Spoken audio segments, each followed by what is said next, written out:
صل على محمد بسم اللہ الرحمن الرحیم۔ میدان کربلا میں پہلا دن۔ میدان کربلا میں خیام نصب کیے جانے لگے اور امام حسین علیہ السلام اس بات سے بخوبی آگاہ تھے کہ انہیں اپنے مقصد کی تکمیل کے لیے انتہائی سخت حالات کا سامنا کرنا ہوگا۔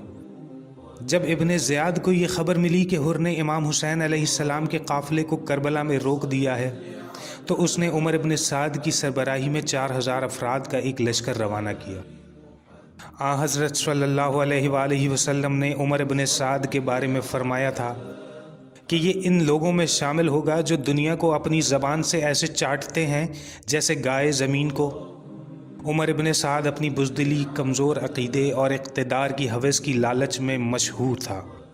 مورخین اس بات پر متفق ہیں کہ کم از کم 30,000 مزید افراد امام حسین علیہ السلام سے جنگ کے لیے بھیجے گئے، جبکہ بعض جگہوں پر یہ تعداد 80,000 افراد بھی درج کی گئی ہے۔ اتنی بڑی فوج صرف یزید سے انعامات حاصل کرنے کی ہوس میں امام حسین علیہ السلام کو شہید کرنے کے در پہ تھی۔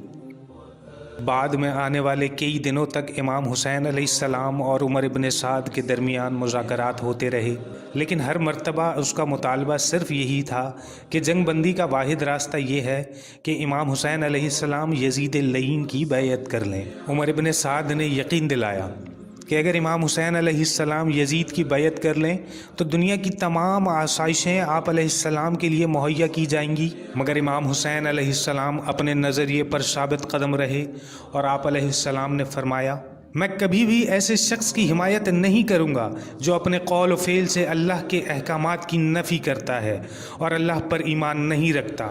میں کسی بھی قسم کی سختی کو برداشت کرنے کے لیے تیار ہوں، لیکن سچ کو جھوٹ کے سامنے جھکنے نہیں دوں گا۔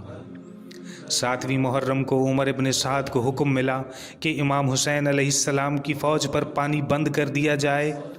اس دن کے بعد سے ایک بوند پانی بھی خیام حسینی تک نہیں پہنچ سکا۔ صحرا کی تپتی ہوئی گرمی ہر طرف پھیلی ہوئی تھی اور معصوم بچے شدت پیاس سے بلک رہے تھے۔ امام حسین علیہ السلام کے بہادر سپاہی تمام مشکلات کو انتہائی صبر سے جھیل رہے تھے اور اتنے بڑے لشکر سے مقابلے کے لیے پوری طرح تیار تھے۔